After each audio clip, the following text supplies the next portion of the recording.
Champions ലീഗിൻ്റെ format മാറ്റുമ്പോൾ അതിൽ ഒട്ടും താല്പര്യമില്ലാത്ത ഒരാളായിരുന്നു ഞാൻ. പക്ഷേ ഇപ്പോൾ ഇന്നത്തോടു കൂടി ഞാൻ ആ താല്പര്യം വിട്ടു. ഈ ഫോർമാറ്റാണ് the best format for champions league. കാരണം ഇത്ര എൻ്റർടൈനിങ് ആയിട്ടൊരു മാച്ച് ഡേ ഈ ചാമ്പ്യൻസ് ലീഗിൽ ഇപ്പം അടുത്ത കാലത്തൊന്നും കണ്ടിട്ടില്ല. മോനെ ഈ കഴിഞ്ഞ സീസണിനേക്കാൾ അടിപൊളി ആയിരുന്നു ഈ പ്രാവശ്യത്തെ ലാസ്റ്റ് മാച്ച് ഡേ. കാരണം 8 ടീമുകൾ 13 പോയിൻ്റ് ആയിട്ട് ലാസ്റ്റ് 5 ടോപ്പ് 8 സ്പോർട്സിന് വേണ്ടിയിട്ടായിരുന്നു, 6 ടോപ്പ് 8 സ്പോർട്സിന് വേണ്ടി ബാക്കി ടോപ്പ് 8 സ്പോർട്സിന് വേണ്ടിയിട്ടും മത്സരിച്ചുകൊണ്ടിരുന്നൊരു കളിയാണിത്. ആ മാച്ച് ഡേയിൽ ക്രൈസി എന്ന് പറഞ്ഞാൽ ക്രൈസി കാര്യങ്ങളാണ് മൊത്തം നടന്നിട്ടുള്ളത്. ഫസ്റ്റ് തന്നെ നമുക്ക് ക്വാളിഫൈ ആയ ടോപ്പ് 8ലേക്ക് ക്വാളിഫൈ ആയ ടീംസിനെ നോക്കാം. Arsenal, Bayern, Liverpool, Tottenham, Barcelona, Chelsea, സ്പോർട്ടിംഗം and Man City. Real Madrid പുറത്തായിട്ടുണ്ട്. റയൽ മാഡ്രിഡ് ഈ മാച്ച് ഡേ തുടങ്ങുമ്പോൾ തേർഡായിട്ടുണ്ടായ ടീമാണ്. 16 പോയിൻറ്റ് 15 പോയിൻ്റ് ആയിട്ട് തേർഡുണ്ടായ ടീമാണ്. റയൽ മാഡ്രിഡ് വേഴ്സസ് ബെൻഫിക്കയാണ് ഈ മാച്ച് ഡേയിലെ ഏറ്റവും ക്രേസിയസ്റ്റ് ഗെയിം. ക്രേസി എന്ന് പറഞ്ഞാൽ ക്രേസിയസ്റ്റ് ഗെയിം ഈ മാച്ച് ഡേയിലെ റയൽ മാഡ്രിഡ് വേഴ്സസ് ബെൻഫിക്കയാണ്. അതിലേക്ക് നമുക്ക് വരാം. ആദ്യം തന്നെ ക്വാളിഫൈ ആയ ടീംസ് ഇത് തന്നെയാണ്. പിന്നെ പ്ലേ ഓഫ് സ്പോട്സ് കിട്ടിയിട്ടുള്ള, അതായത് ഫെബ്രുവരിയിൽ കളിക്കാൻ പോകുന്ന ടീമുകൾ Real Madrid, Inter Milan, PSG, Newcastle, Juventus, Atletico Madrid, Atalanta, Leverkusen, Dortmund, Olympiacos, Club Brugge, Galatasaray, Monaco, Qarabag, Bodo Glimt, Benfica. And Benfica കളിയിലെ ലാസ്റ്റ് മിനിറ്റിൽ ഗോൾ അടിച്ചിട്ടാണ് ഈ ഒരു പൊസിഷൻ. ജസ്റ്റ് പോയിന്റ് ഡിഫറൻസിലാണ് ബെൻഫിക്കയും മാർസയും തമ്മിൽ കയറിയിട്ടുള്ളത്. ജസ്റ്റ് ഒരു ഗോളിൻ്റെ വ്യത്യാസം. അതാണ് ഫുട്ബോളിൽ നമുക്ക് ഏറ്റവും മനോഹരമായിട്ട് തോന്നുന്നത്. ഒരേ ഒരു ഗോളിൻ്റെ വ്യത്യാസത്തിലാണ് ബെൻഫിക്ക. ആ ഗോളും ഗോളി സ്കോർ ചെയ്തതാണ്. സോ ഞാൻ തുടങ്ങുന്നത് തന്നെ റയൽ മാഡ്രിഡിൻ്റെ കളിയിലാണ്. Real Madrid 4-2. ആദ്യം തന്നെ കളിയിൽ എംബാപ്പെ സ്കോർ ചെയ്തു. റയൽ മാഡ്രിഡിന് ഈ കളി ഒരു അഡ്വാൻറ്റേജിൽ തുടങ്ങിയ കളിയാണ്. ബിക്കോസ് അവർ 15 പോയിൻറ്റും കൊണ്ട് മൂന്നാമതായിരുന്നു ടേബിളിൽ ഈ മാച്ചിൽ തുടങ്ങുമ്പോൾ. ഇപ്പോൾ അവർ 9ാമതാണ് കളി കഴിയുമ്പോൾ. 4-2 കളി തീർന്നിട്ട് 9ാമതാണ്. So that puts in them out of the top 8 sports.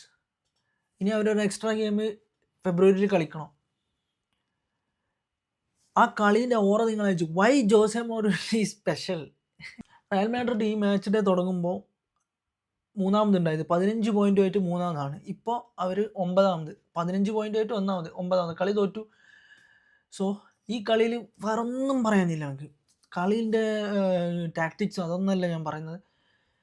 ഈ കളിയിൽ റയൽ ലാസ്റ്റ് മിനിറ്റിലുണ്ടായ ഡ്രാമ, അതായത് ബെൻഫിക്കക്ക് ഒരു ഫ്രീ കിക്ക് കിട്ടി. ആ ഫ്രീ കിക്ക് അടിക്കാൻ വേണ്ടിയിട്ട് ആ ഫ്രീ കിക്ക് അടിക്കുന്നത് വരെ 3-2 ആണ് സ്കോർ. 3-2 സ്കോറിൽ Benfica wouldn't qualify for the play offs. കാരണം അവർ 25ാമത്, മാർസേൻ്റെ ബാക്കിൽ 25ാമതാണ് അവരുണ്ടായിരുന്നത് ആ പോയിന്റ് ടേബിളിൽ. ആ ടൈമിലാണ് ബെൻഫിക്കക്ക് ഒരു ഫ്രീ കിക്ക് കിട്ടുന്നത്.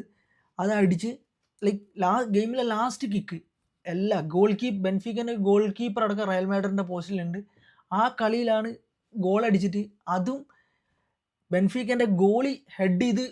വാട്ട് എ ഗോൾ മാൻ. എൻ്റെ ലൈഫിൽ ഞാൻ ഇതുവരെ ഒരു ലൈവായിട്ട് ഗോൾ സ്കോർ ചെയ്യുന്ന കണ്ടിട്ടില്ല. ആദ്യമായിട്ടാണ് എൻ്റെ ലൈഫിലല്ലേ ഞാൻ ഒരു ഗോൾ സ്കോർ ചെയ്തതാണ്. What a goal. And that took them from 25th to 24th. അവർ ക്വാളിഫൈ ആയി. This is football man, this is football. ഈ ഒറ്റ ഗോൾ കൊണ്ട് എന്തൊരു ചേഞ്ച് അവിടെ ഉണ്ടായെന്നറിയാം. വെറും ഒരേ ഒരു ഗോളും ഉണ്ട്. വെറും ഒറ്റൊരു ഗോൾ അടിച്ചിട്ട് ബെൻഫിക്ക ജസ്റ്റ് ഒരു ഹിസ്റ്റോറിക് വിന്ന് റയൽ മാഡ്രിഡിൻ്റെ എതിരെ ഉണ്ടാക്കിയത് മാത്രമല്ല, അവരെന്താ പറയുക, അവരെ സീസണിലേക്ക് തന്നെ one of the best games കളിച്ചിട്ട് അവർ ആ ചാമ്പ്യൻസ് ലീഗിൽ last play off 24th play off spot just 1 goal ഡിഫറൻസിൽ അവർ നേടിയെടുത്തു എന്നുള്ളതാണ്. അതായിരിക്കും എൻ്റെ ഈ മാച്ചിൽ ഏറ്റവും ഫേവറേറ്റ് കളി. രണ്ടാമത് ഞാൻ നോക്കുകയാണെങ്കിൽ Barcelona first half disastrous first half ആയിരുന്നു ബാർസലോണയുടെ കളീൻ്റെ. എൻ്റെ അമ്മോ, TV എറിഞ്ഞ് പൊളിക്കാൻ തോന്നും ബാർസലോണയുടെ ഫസ്റ്റ് ഹാഫിലെ കളി കണ്ടു കഴിഞ്ഞാൽ. Very very boring game. കാരണം ആകെ 2 ഷോട്ട് അടിച്ചത്. അത് ഒരെണ്ണം ക്രോസ് ബാർ എറിക് ഗാർസിയ, രണ്ടാമത് യമാലിൻ്റെ ഒരു ഷോട്ട് അത് കീപ്പർ സേവ് ചെയ്യുകയും ചെയ്തു. അത് പോരാ, അത് കഴിഞ്ഞ് ഹാഫ് ടൈം കഴിഞ്ഞ് വന്ന ടീം ഹാഫ് ടൈം കഴിയുമ്പോൾ ഫ്ലിക്കിൻ്റെ വായിലിരിക്കുന്നത് കേട്ട് കഴിഞ്ഞാൽ ഇവർക്ക് വല്ലാത്തൊരു എനർജിയാണ്. ഹാഫ് ടൈം കഴിഞ്ഞ് വന്ന് ഇവർ ഭയങ്കര സീനായിരിക്കും ബാഴ്സലോണ. ലൈക്ക് അത് അത് ആ തെറി ഫ്ലിക്ക് കളി തുടങ്ങുന്നതിന് മുമ്പ് വിളിച്ചു കഴിഞ്ഞാൽ അത്രയും നല്ലതായിരുന്നു. കാരണം 4 ഗോൾ അടിക്കുന്ന സ്ഥലത്ത് 8 ഗോൾ അടിക്കും ചിലപ്പോൾ. പക്ഷെ ഇതൊരു ബാഡ് മെൻറ്റാലിറ്റിയാണ്. ഈ ഹാഫ് ടൈം കഴിഞ്ഞാൽ മാത്രം കളി തുടങ്ങുന്നത് ഒരു ബാഡ് മെൻറ്റാലിറ്റിയാണ് ശരിക്കും പറഞ്ഞാൽ. പക്ഷേ ഇന്നത്തെ കളി മാത്രം നോക്കുകയാണെങ്കിൽ അത് വളരെ ബെനിഫിഷ്യൽ ആയിരുന്നു. 4 ഗോൾ അടിച്ച്, എസ്പെഷ്യലി ഒരു ഫ്രീ കിക്ക് ആൻഡ് യമാലിൻ്റെ ഒരു crucial. I was worried about like യമാലിൻ്റെ വിങ്ങിൽ നിന്ന് മാത്രം അറ്റാക്ക് വന്നുകൊണ്ടിരിക്കുന്നു. റാഫീനൻ്റെ വിങ്ങിൽ ഒരു മൂവ്മെൻറ്റ്സ് ഉണ്ടായിട്ടില്ല. പക്ഷേ യമാൽ തന്നെയായിരുന്നു ഈ കളിയിൽ ക്രൂഷ്യൽ.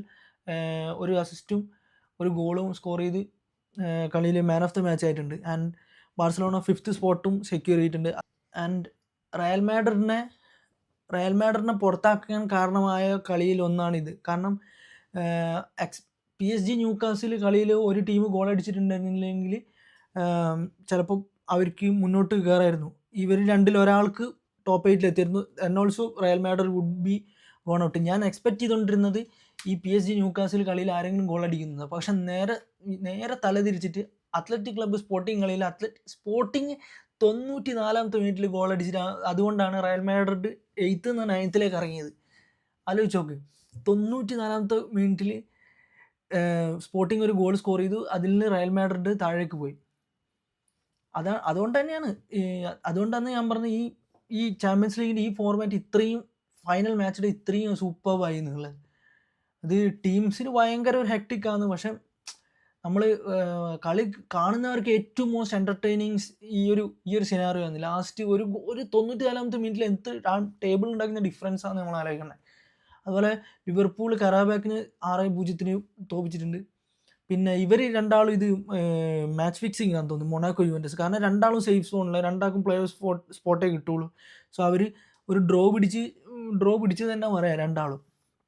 അവർക്ക് രണ്ടാൾക്കും അത് സേഫ് റിസൾട്ടാണ്. പിന്നെ കോപ്പൻഹാഗൻ ഔട്ടാണ്. പിന്നെ അയാക്സും ഒളിമ്പിയാക്കോസും രണ്ടാളും പുറത്തായിട്ടുള്ള ടീമാണ്. ഇവർ രണ്ടാൾക്കും ഈ 2 ടീമിൽ ആരെങ്കിലും ഒരാൾ ജയിച്ചിരുന്നെങ്കിൽ അയാൾക്ക് എന്തായാലും നോക്കൗട്ട് സ്പോട്ട് കിട്ടിയേനെ. റൗണ്ട് ഓഫ് 16 സ്പോട്ട് കിട്ടിയേനെ, ടോപ്പ് 8 സ്പോട്ട്. പക്ഷേ രണ്ടാൾക്കും ഇത് ഒരു തീവാറും കളിയായിരുന്നു.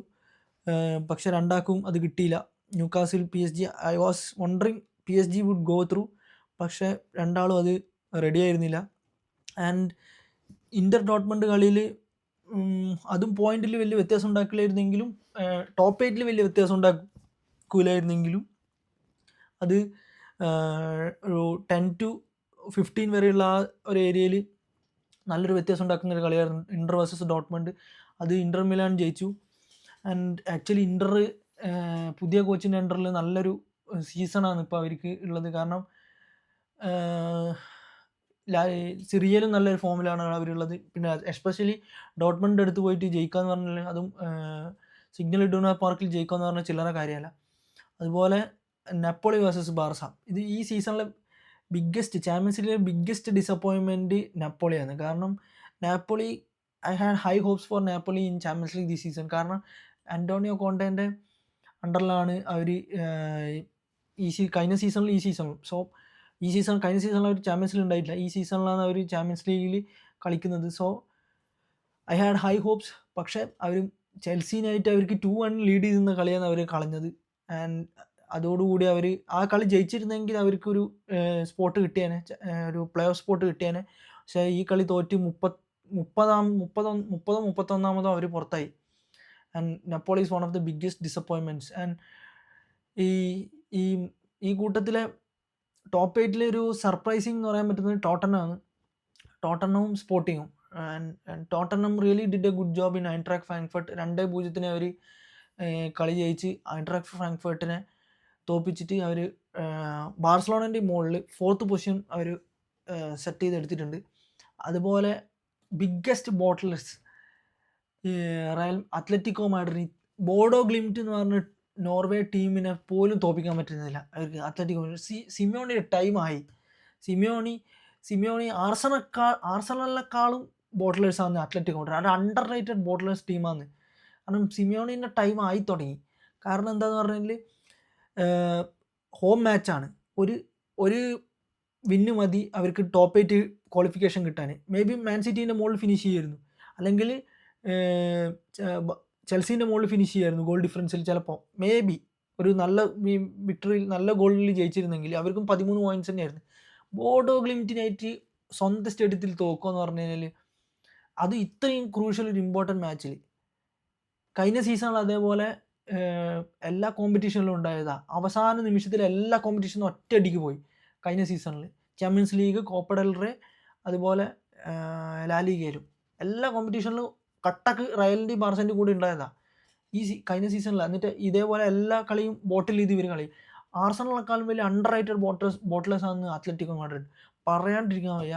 സിമിയോണിൻ്റെ ടൈമായി. സിമിയോണീസ് ടൈമായി തന്നെ പറയാം അത്ലറ്റിക്കോയിൽ.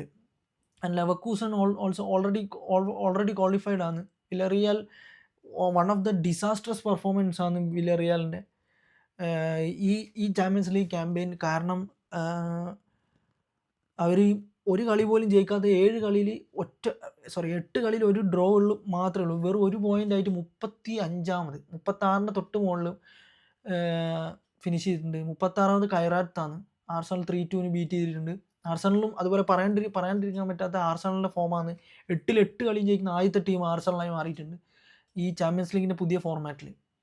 ആൻഡ് പെഫോസ്, സ്ലാവിയ പ്രാഹ ഈ രണ്ട് ടീമിനും ഇതൊരു അൺഇമ്പോർട്ടൻറ്റ് കളിയാണ്. 4-1 victory. And Man City also secured their spot in last top 8 with a win over Galatasaray 2-0. And Club ബുർജിൻ്റെ കാര്യമാണ് പറയേണ്ടത്. ക്ലബ് ബുർജ് ഈ കളി സ്റ്റാർട്ട് ചെയ്തത് പ്ലേ ഓഫ് സ്പോട്ടിൻ്റെ പുറത്തുനിന്നാണ്. മാർസെ പ്ലേ ഓഫ് സ്പോട്ടിൻ്റെ മുകളിലും. മാർസെ 17ാമതുണ്ടായ ടീം. ആ മാർസേനെ ഹോം ഗ്രൗണ്ടിലിട്ട് പഞ്ഞി കിട്ടും. 3-0 കളി ജയിച്ച് അവർ സേഫായി ഒരു സ്പോട്ട് എടുത്തിട്ടുണ്ട്. Club Brugge one of the underdog best teams. അവരെ ഹോമിൽ കളിക്കുകയാണ്. വൺ ഓഫ് ദ ബെസ്റ്റ് ടീംസാണ് ക്ലബ് ബുർജ്. അത് ബാർസലോണ ഫാൻസിന് നന്നായിട്ട് അറിയായിരിക്കും. നല്ലോണം വെള്ളം കുടിപ്പിച്ചൊരു ടീമാണ് ക്ലബ് ബുർജ്. ഏത് ടീമിന് അവരെ ഗ്രൗണ്ടിൽ കിട്ടിയാലും നല്ലോണം പൊരുതി കളിക്കും അവർ. Club Brugge one of the best teams in this champions league. And Marseille deserve ചെയ്തിട്ടില്ല ഇന്ന്. Because Benfica was deserving. And Benfica ആ ഒരൊറ്റ ഫൈനൽ മിനിറ്റിൽ ആ ഒരു ഗോളിൽ മാർസെ ആയിരുന്നു അത്രയും നേരം 3-2 നിൽക്കുമ്പോൾ. ബെൻഫീക്ക റയൽ മാഡ്രിഡ് മാച്ച് 3-2 നിൽക്കുമ്പോൾ മാർസെ ആയിരുന്നു അത്രയും നേരം 24th പൊസിഷനിൽ മെയിൻറ്റെയിൻ ചെയ്തുകൊണ്ടിരുന്നത്. പക്ഷേ ആ കളിയിൽ ലാസ്റ്റ് മിനിറ്റിൽ ബെൻഫീക്കൻ്റെ ഗോൾ കീപ്പർ സ്കോർ ചെയ്ത ഗോളിൽ മാർസെ പുറത്തായിട്ടുണ്ട്. So Benfica deserved that position. And ആ ഗോള് കിട്ടിയില്ലെങ്കിൽ ആ റയൽ മാഡ്രിഡ് തോപ്പിച്ചതിൻ്റെ ഒരു മധുരം പോയിരുന്നു അവർക്ക്. ആ ഗോളും കൂടി സ്കോർ ചെയ്തപ്പോൾ ഇരട്ടി മധുരമായി. ക്വാളിഫിക്കേഷൻ കിട്ടി, റയൽ മാഡ്രിഡിനെ തോപ്പിച്ചു. ട്രിപ്പിൾ മധുര. ഗോൾ അടിച്ചു. ആൻഡ് PSV ബയേണിൽ ഓഫ് കോഴ്സ് ബയേൺ ജയിച്ചിട്ടുണ്ട്. ആൻഡ് അറ്റ്ലാന്റ കളി തോറ്റു. അറ്റ്ലാന്റക്കും ഒരു ചാൻസ് ഉണ്ടായിരുന്നു. അറ്റ്ലാന്റയും ബോട്ടിൽ ചെയ്ത് കളഞ്ഞ് യൂണിയൻ ഇവരായിട്ട്. അറ്റ്ലാന്റ എവിടെ ഫിനിഷ് ചെയ്തെന്ന് നോക്കണം. And Atalanta is finished in 15th. അറ്റ്ലാന്റക്കും 13 പോയിൻ്റ് ഉണ്ടായിരുന്നതാണ്. സോ അത്ര തന്നെ വണ്ടർഫുൾ ഒരു ക്യാമ്പയിൻ ആയിരുന്നു. ഇനി ഫെബ്രുവരിയിൽ നമ്മളെ പ്ലേ ഓഫ് ഗെയിംസ് ഉണ്ടാവും.